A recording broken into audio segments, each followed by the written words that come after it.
Welcome to this episode of our Patton Behavior Bytes summer series dedicated to families, educators, community members, and students preparing for the return of school in the fall of 2020. Please note, no one at the time of this recording knows what the fall opening will look like, but we have invited folks with various backgrounds and experiences to share best practices and resources. Hello, everybody, and welcome. Thank you for joining me today for this quick bite of behavior. My name is Ron Logan, and I'm an educational consultant with Patton. Today, in our final conversation in the Summer Behavior Bytes series, I'm joined by a group of parents who also happen to be Patton consultants.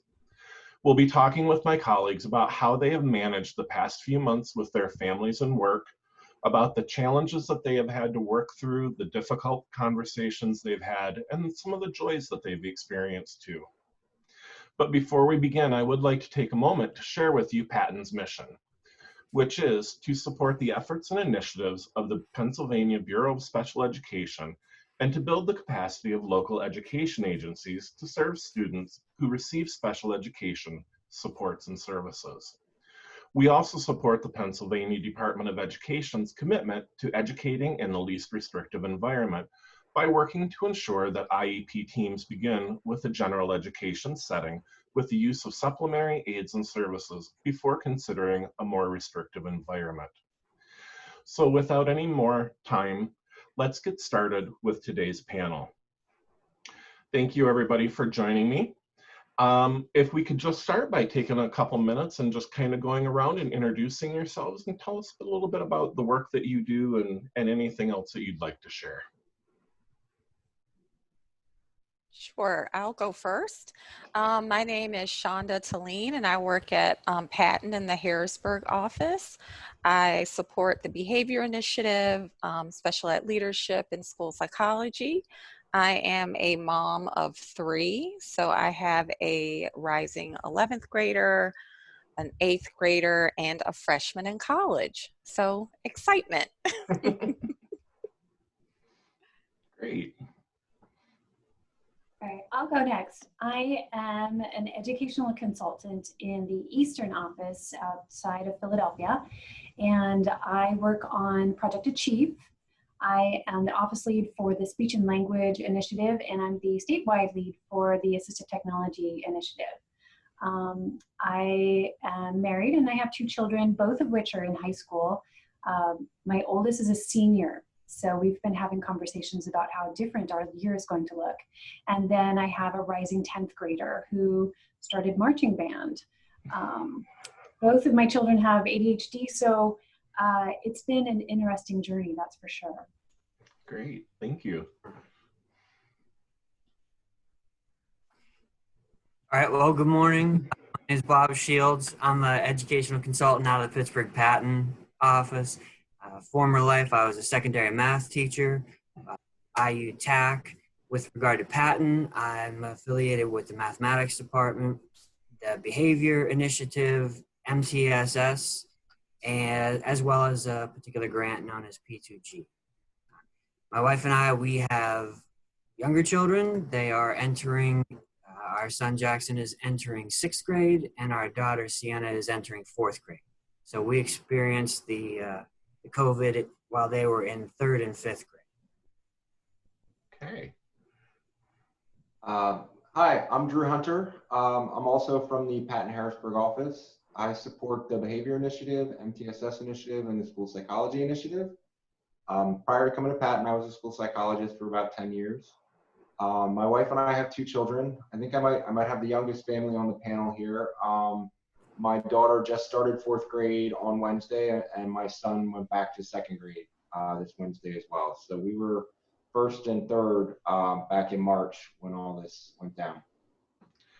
Great, thank you. So we really kind of have a wide range going from, elementary up through college age. So this will be a great discussion kind of looking at some various aspects.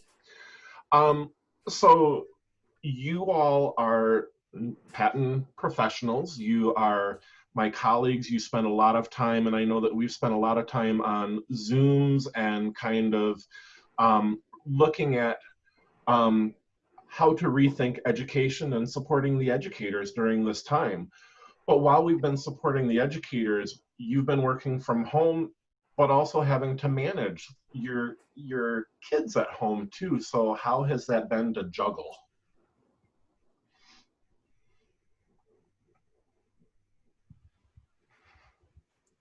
I can talk about how it was for us because in a matter of days, my children and myself completely invaded my wife's private workspace because she worked from home prior to all this while we were out and about in our day. So suddenly her office was full of myself and the kids, and we were all on top of each other the first couple of days, to say the least. So that was I think the biggest challenge was finding time for everyone to get everything that was being asked of them done in a day, and finding the time to do it. And also, I mean, she was like a small business owner, so she had like multiple revenue streams. I know I was working at Patton, I was adjuncting a class at that time, and then my children were young, so this was like my son was in first grade. He wasn't gonna just log on the computer and do the work by himself. There needed to be some supervision there to get him set up and supported, and to keep him motivated. So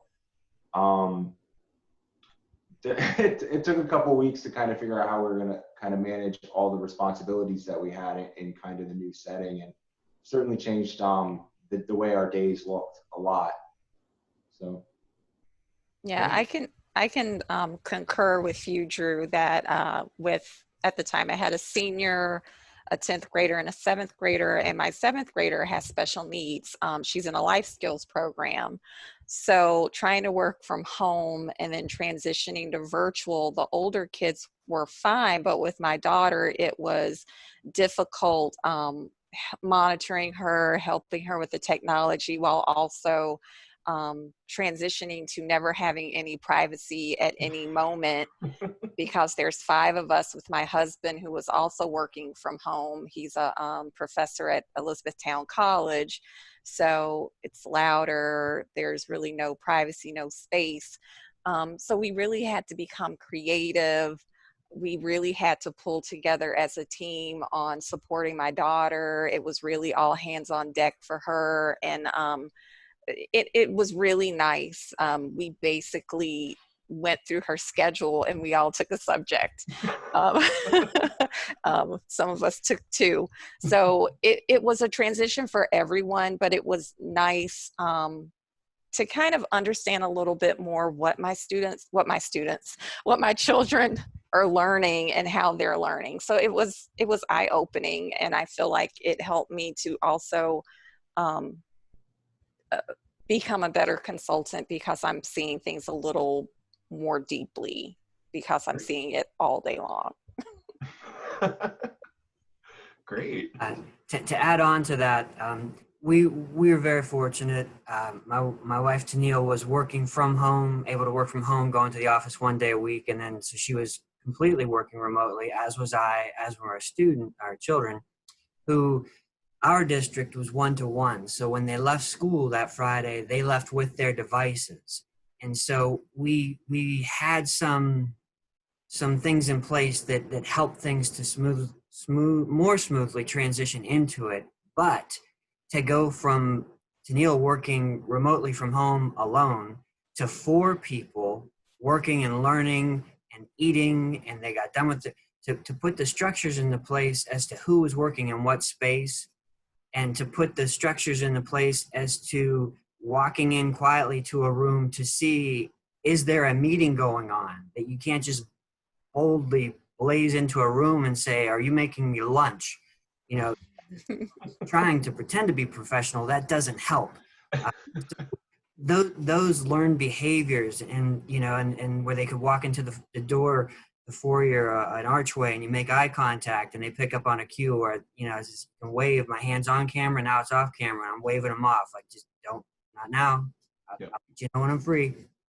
All of these new little systems were in place, and then again, the added role of you have a full-time job, but you are also your household's building principal, disciplinarian, tech support, tutor, wraparound service, it's all in one, and you have to explicitly name and work all those things out. Right. Yeah, to tie into what you were saying, what we had to learn how to do at first, when we had fewer calls to be on at work, it was nice we could be all in the living room by day, COVID classroom by night, or, COVID classroom by day and living room by night. And the three of us could work together. My husband had his office upstairs, so he was a little bit removed and less helpful, but I provide all the tech support in our house anyway. But once we started having to be more in charge and leading a lot more of the Zooms, that's when our roles in the house had to change, and I had to communicate more, like you were saying, who's going to be on, how much are you going to have to talk? Is it going to interfere if I talk and you're listening? So there was a lot of things that we had to navigate at first. It was interesting.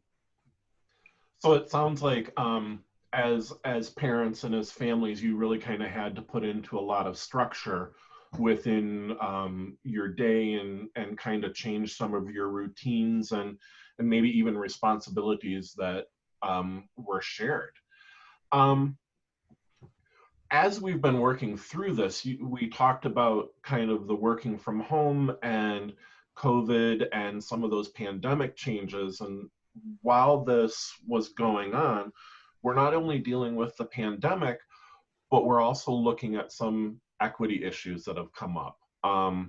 The pandemic brought a huge focus on some inequities in education, but then we also saw things happening like George Floyd came to the forefront in the media, and we've been seeing a lot of protests and that type of thing.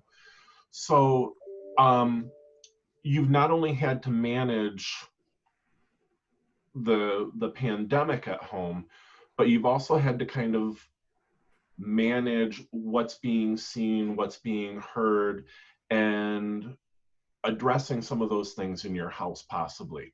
So you've probably had to have some conversations. And how have those conversations gone? How have you addressed some of those concerns in your home? I have to say my husband is from Minneapolis, and our kids were all born in Minneapolis. So when the incident with George Floyd happened, that hit home for us a lot because we used to live really closely to where that happened. So for our family, we talked a lot about concerns with safety of, our friends, our family who are still there, and then the larger aspect of anti-racism and the work around that. We had a lot of conversation about verbiage, calling what was happening riots instead of protests with the older kids. We as a rule don't really watch the news in our house. We've never really done that with the little kids because it's stressful for them. So rather and with the older boys, because they're on the internet, they know things and they bring things up to us, and we have those conversations, but we're very intentional about how much we bring into the home, because we do want our home to be feel like a safe space, but also being open to having these conversations. Especially I'm raising 2 Black boys in America.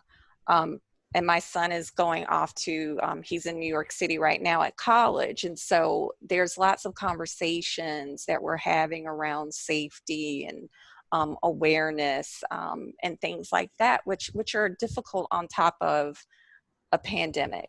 So, but once again, I think because we were home for the pandemic, it helped us to become closer, because I'm in grad school. My husband would have nighttime meetings. We would really be running a lot. The kids would have sports. They would have been in track. So we would have been much more separated if we weren't in quarantine. So that was almost a blessing for us because it kept us together. It allowed us to have all of these conversations because we were together. Great. And to add on to that, while being in quarantine, you're not in a bubble. We're interacting in some applications via Zoom or teens or what have you, even more so, and you're more immersed in cultural events, political events, current events, and the like. And in our household, Tennille is African American, so we have an interracial marriage with biracial children. So these conversations are part and parcel from word go. But to your point, we pick and choose how you integrate the news, how you integrate current events and climate. But it is equity across the board. I shared that we're in a district where it's 1-to-1. Not all fifth graders went home with a Chromebook in America. Not all students who even might have had access to an iPad had internet access at home. There's equity across the educational structure, the technological connectivity that we have, and then add economic disproportionalities as well as the racial inequities, and then let's sprinkle in some anti-racism. This is a highly charged time on pretty much every aspect, but the perk is that we are here, we are together, and that we have supports in place, and we have open dialogue and communication, and we work that in, whether they initiate it or whether we initiate it through questions and probing, and whether it's just kind of maybe a little bit of an agenda with a well-placed question in the middle of dinner to get things going about how the day went, how you're feeling about something, and moving that along. But to pretend that just because they're vertically challenged, they're not cognizant of it, you're doing a great disservice. So from word go, we've taught our children to own and be very self-aware. You are Black children in this city, in this state, in this country. How does that fit and feel? And so that absolutely has been very intentional in our household. Great. Yeah, my children are white. So while we come from a multicultural urban setting such as San Francisco, where they were one of the few white kids in their school, which is an interesting thing to come from. They had been in a Spanish immersion school where they were able to learn about other cultures and be immersed with other students who had skin color that was a different tone from theirs. And moving to the mainline out suburbs of Philadelphia was an interesting experience when we first moved here 7 years ago. So there have been lots of questions about equity and differences and how things are different here compared to where we came from. But the recent conversations that we've had are, the difference in how we perceive things because of what we finally had to really investigate and define with white privilege is, we're not struggling with some of the same things that our friends are. And while we've always had open dialogue about, everybody has different perspectives based on their experiences, that was some of the recent conversations about, what do you think your friends are going through, and have you talked to them about how to support them, or, what are the tough conversations that you're having? Or there are some clubs at the high school that are having tough conversations that my children would actually bring home, and we would talk about even more. So I think having the open dialogue and being able to, talk to them about what's happening in the world, whether it's, racial, cultural, socioeconomically based or not, like just understanding how we can come together and really try to move forward and support each other. That was what was important in our home. Yeah, I would have to echo kind of how what Shonda said too, in terms of it. In our house, we don't really watch the news or anything like that. So we really are able, we do filter a lot of the information that our children are exposed to. And my kids are very young too. So they're not on unsupervised internet accessing like social media and such like that. But that being said, I think the public outcry regarding this incident was such that it even did touch younger audiences. And I know Nickelodeon did a a moment of silence, so to speak, in response to it and we were watching TV. So we had to then address it because they're asking us questions like, what does this mean? And things like that. And it was challenging because they're young. So much of the historical context that kind of goes into those conversations, they haven't like learned through like official channels or a history class or things like that. They've been exposed to kind of bits and pieces of it. It's certainly what they have been exposed to has been superficial and I would say glamorized in terms of, you know, the impact and the lasting impact of those things. So it was important for us to kind of put that in kid-friendly language. And my children are admittedly like sheltered and naive. We've had the luxury to be able to do that with them. So, you know, that was kind of like, how do I explain this to you in a way that you're going to understand with your limited knowledge of the world and the history of this country? But how do I explain this to you in a way that we wanted to make sure that we got our kind of message across to them in terms of our beliefs and how we want them to view these matters, while still kind of protecting some of the childlike innocence that they have in terms of viewing some of these things at this time. But definitely wanted to make sure that they were hearing our opinion before, you know, because you know, you don't know what they're going to encounter from peers and things like that. So that was probably one of the more challenging parenting conversations we've had to have.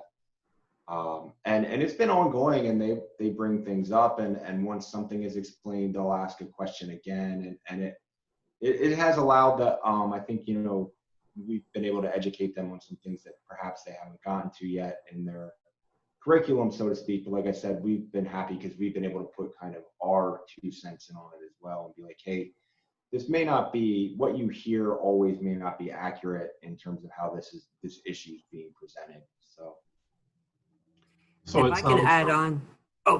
I can add on to what you're saying, again, at an early age and the different entry points, even pre-COVID and pre-pandemic quarantine, some of these entry points, such as what used to be just a football game, and then it becomes politicized with the kneeling and the protesting, and it's happening even recently now with the NBA.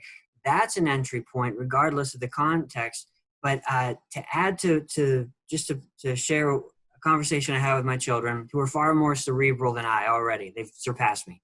We're driving, and I think it was Jackson who asked, Dad, are we Democrat or Republican? And my response was, your mother and I are blank. You've got to figure out what you are. Mm-hmm. And he was kind of quiet, and I said, you know, most children your age, and some much older, simply parrot what they hear at the dinner table.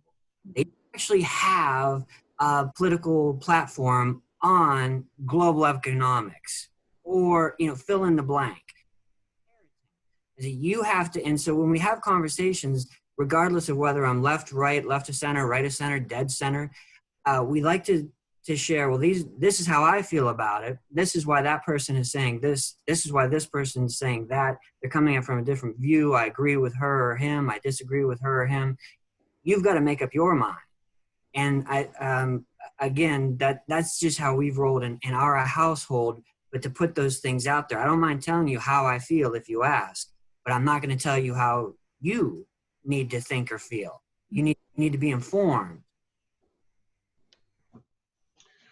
Great. So what I'm hearing is, you know, definitely to have the conversations, don't try and shy away from them. This concludes another Patton Behavior Bite. Remember, this is just a bite of behavior. We'll see you next time.